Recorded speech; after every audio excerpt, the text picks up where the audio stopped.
Alamin ang latest weather update ngayon dito sa Sir Aris Official Weather News Today.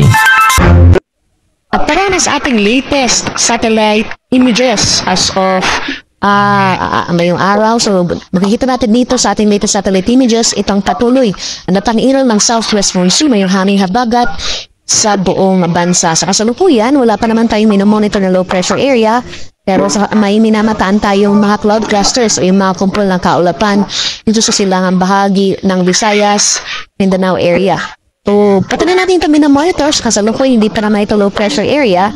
Mas magiging concern natin ngayong araw yung pag-iral nga ng southwest monsoon na hanging habagat at siya magdudulot ng maulap na kalangitan na may mga kalat-kalat at pagulan, pakulo at pakilat na kanulang bahagi ng Southern Luzon, Visayas at sa Mindanao.